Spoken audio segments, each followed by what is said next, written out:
So, untuk yang latest ni, yang mana baru tak ada, tinggal kita orang. Okay. So, buat revision sikit kita fokus dekat depan ni Zat. Untuk model X50 yang baru ni, currently memang banyak competitors yang kita boleh katakan agak mengganggu juga dari segi sale X50, comparison dari segi X-Force, Yaris Cross, dan juga Honda yang baru keluar, bakal baru keluar pun ada. Okay. So just improvement dan just reminder, nanti kalau lupakan semua kita revise balik dia punya max power 181, top dia 290 dan minyak dia 6.1 liter over 100 km. Okay. Untuk yang dari segi minyak oil consumption ni 6.1 liter over 100 km ni, dia bergantung pada cara bawa dia. Dia tak boleh kata fix 6.1 liter over 100 km sebab kita biasa dapat 5.5 liter over 100 km. Actually dia lagi jimat sebenarnya. Tapi yang nombor satu adalah average. Okay. Syat, bagi. Okay. No. Bos. Sekejap. Bagi video tak? Oh, saya macam saya cakap seorang-seorang. Video apa? Tak lah, jangan sembang. Sorry Tak maaf. minta maaf.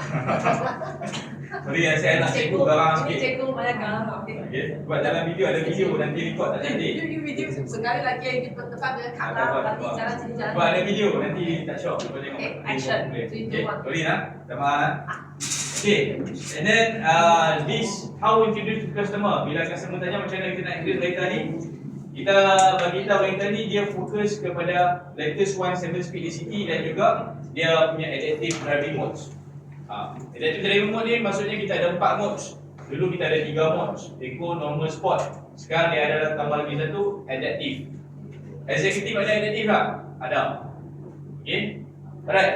So kat sini kalau kita ambil yang kedua, dia punya kelebihan dia adalah intelligent control, which is kita punya screen 14.6. Yang kedua bahasa voice command dan juga yang ketiga wireless. Bahasa ni jarang sangat lah dia pernah impress, tapi bagi kadang-kadang orang kampung dia nak juga benda ni bahasa Melayu ni. Okay. For wireless saja, okay, memang ada guna dia. Right, yang ketiga total safety. Okay, total safety ni kena bagi penekanan sikit sebab baru ni ada case dekat Kedah yang X50 tu. So dekat sini kita dapat 5 star action and gap, level 2 ADAS dan auto parking. Untuk menjawab soalan customer tanya what happened yang berlaku dekat Kedah tu, X50 yang lori tu. Okay, the best answer is tunggu laporan EDR. EDR ni kalau nak cerita dekat customer cakap yang macam kotak hitam. Okay, laporan EDR ni setiap X model dia ada satu kotak hitam yang mana which is kalau ada apa pelanggaran sekalipun dia akan record accident detected. Dia bukan saja record accident detected, dia record speed limit berapa, dia record kita punya tekan pedal minyak tu level berapa, grafik dia macam mana, dia totally complete. Dia akan record kita punya pakai AC ke tak pakai, kita on sensor apa, semua ada dalam EDR.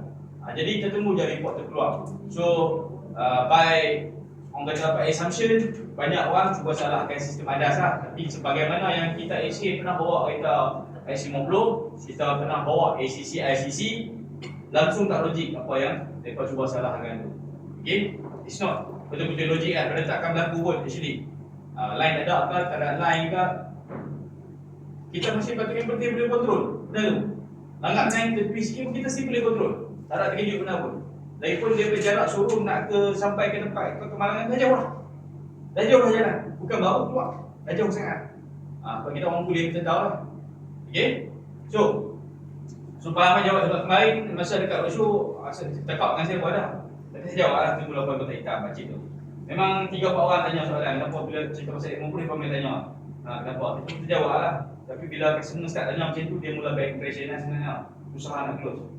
Memang semua ni dah saya nak minta maaf lah. Tapi kalau apa kena esok, jangan gaduh pula. Biar je. Biar kan dia cakap, dia cakap. Okay. And then yang keempat, sport exterior design. Yang ni sport kita bergantung kepada 3 kriteria, panel sunroof, 2 tone, taillight, bar. Okay. Dan yang kelima adalah interior comfort. Okay, untuk interior comfort ni rear air vent yang ekor belakang dan 4 USB port dan 6-way drive power seat. 6-way drive power seat ni yang ada 2 seat depan belakang cuma X70 je. X50 ada dekat driver saja. Dan dekat penumpang depan tak ada. Okay? Jangan salah faham sebab kadang-kadang jangan salah faham, jangan terlupa. Oh, kadang kita nak cerita pasal X70, oh depan saja. Sebenarnya X70 Premium passenger seat pun ada. Dia kena ingat X70 Premium ada dua-dua, passenger ada, driver ada. X50 driver saja. Okey, power seat. Power seat. Power seat. Okey. Baik. So untuk X50 Adira tak ada lagi yang ni. Nanti boleh ambil info ni dekat Abang Zul screenshot. Ambil gambar apa boleh study kat rumah lah. Sebab semua tanya ada jawapan lah.